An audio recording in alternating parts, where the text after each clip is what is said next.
Hi, friends. Chris Kelly here.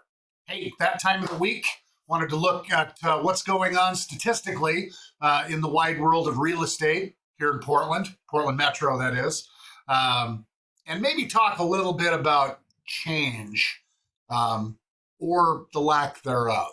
And the more things change, the more things stay the same. It's kind of a cliche statement, but has a lot of truth in our particular industry right now. So I just wanted to talk a little bit about that. But before we do, let's minimize me. Let's look at some data. So, listings, pretty consistent from last week. You can see the week over week changes here. Pendings and solds down a little bit for a week. I mean, that's just what happens. So I'm not terribly concerned about this. If I see double digit numbers for a period of weeks, yeah, that's concerning, or at least worth looking into a little more in depth.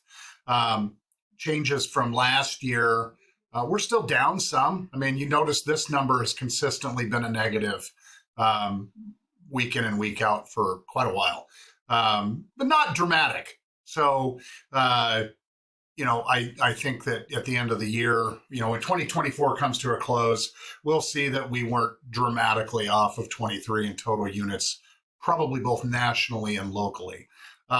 Pace of the market, that's the one I like to spend time looking at.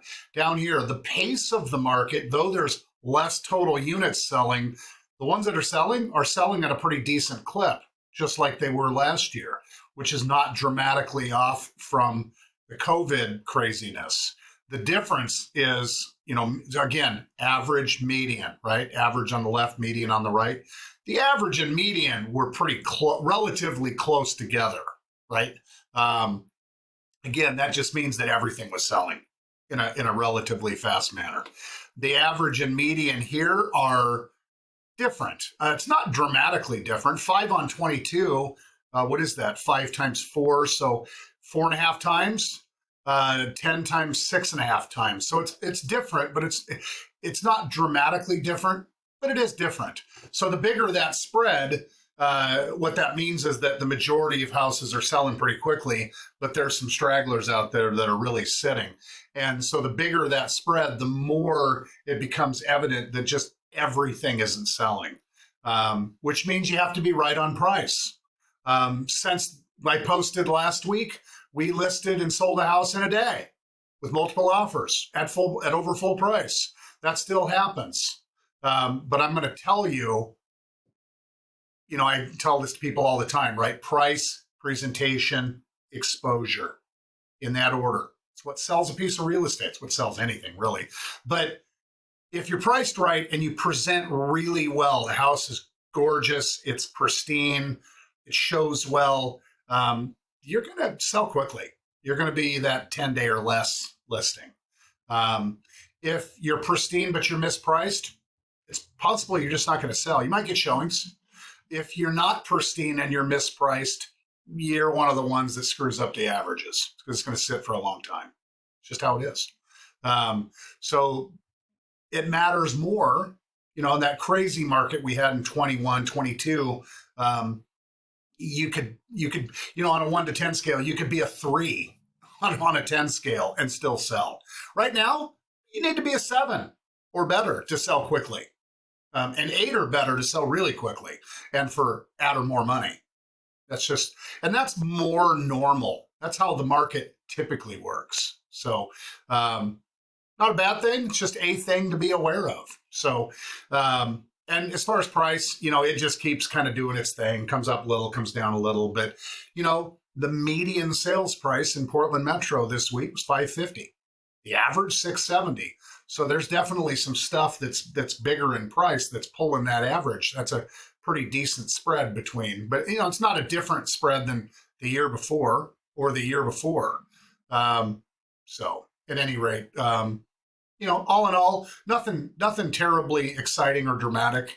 The cost of money, mortgage interest rates, are about identical to last week when I posted. So right under 7 for conventional money and right over 6 for FHA VA money. So again, it might make sense to have a conversation about FHA money. If you were looking at borrowing, refinancing, or buying, it may make sense to have a conversation, or at least have your lender of choice look at that side by side. A large down conventional doesn't have mortgage insurance either up front or monthly. If it's large enough, it's 20% or more down payment. But that's incremental. So if you put 15% down, your mortgage interest is super small. But FHA money has an upfront mortgage interest fee and a monthly. But it still may be better because the interest rate spread's big enough. So these are just things that you need to talk about with your lender when you get to a point where you're either needing to borrow money for a refinance or borrow to make a purchase. So one of many reasons it's really important to have good professionals helping you so that these questions get asked. I'm going to pivot a little bit to what's going on in our industry of late. There's been, a pretty hefty lawsuit, a lot of legal things going on about the allegation that we as an industry collude to keep our real estate prices fixed and high. And those suits have been, they're being settled, which I'm going to say, look, that's the business of law. In other words, fighting it may be right on principle, but it ends up not being right economically. And that's the world. And when I say it's the business of law, that's the world of civil litigation, not criminal litigation, civil litigation. What's my cost benefit of settling this versus my cost benefit of fighting this? So I bring that up because I'm going to tell you right now, I've been doing this 31 years, full time. So, I've never worked for a company that required me to set a fee. Never worked for a company that required me to offer a co-op fee. In other words, a fee to the buyer's agent of a certain amount. But there is an industry practice, just like there is in every industry I know. If you ask an electrical company what they charge and what their hourly rate is, and you ask a second one, chances are they're going to be fairly similar. That's because that's what market forces at work do. So the fact that real estate commissions, when I started selling, they were 7% and 10% for land, residential and land, respectively. Real estate commissions today, they've actually come down over time as prices have come up.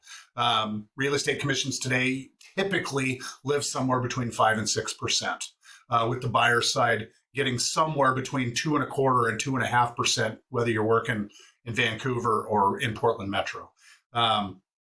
So there's no hard and fast rule from a company that I'm aware of that says that's what you have to charge. It's just kind of where the industry standard is. I've watched it over years when it chipped away to 2.7%, the buyer agent got from 3.15. And from 2.7, it went to 2.5. And from 2.5, it's edged down to 2.25 in some instances. But there's no collusion on behalf of agents or the companies, to my knowledge, to make that the case. We've always been able to charge or offer a buyer's agent nothing, or $1 or some absurdly low amount of money. And that's always been the case. There's been companies out there as long as I've been doing this, longer, that would offer $1,000 or offer $500 or some low amount. All a seller's doing when they make that kind of offer is not encourage buyer's agents to come show property. And that's certainly their prerogative and their decision. It's always been their decision. So now we have this litigation that has resulted in the decoupling of fees, which basically says we can't tell a buyer's agent in advance what they're going to be paid. That's how it used to be. It was literally posted in the listing. So now a buyer's agent has to call the seller's agent every time and say, is there a fee? How much is it? And if there isn't one, we build it into the transaction. It's not very complicated. It's not hard to do. There's actually a number of ways that can be done.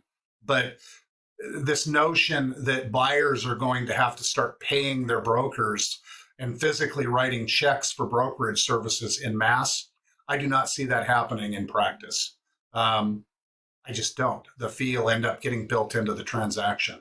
It's unfortunate because, to be honest, the buyer's agent fee largely is already built into the transaction because the vast majority of transactions already happen with brokers involved, which means there's already a full fee for decades that's been a part of the transaction, which means that that's built into the value of real estate as a whole. So now it's going to be, now that it's already built in, sometimes it'll have to get built in again on the buyer's agent side.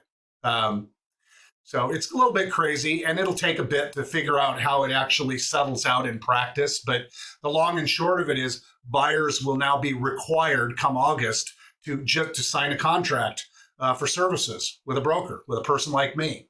It's really no different than a seller. The seller does that to sell their house. That's been that way forever. Now buyers are going to have to do it. That practice has been in practice for 15 years. It just hasn't been required. Now it's required. Is that a problem? Not at all. Actually makes it easier. As the world comes to understand that's how it works, then it just won't be a thing. But you know what's nice about doing business relationally and doing business with people who trust you and are willing to put their name to you and advocate you to their friends and family?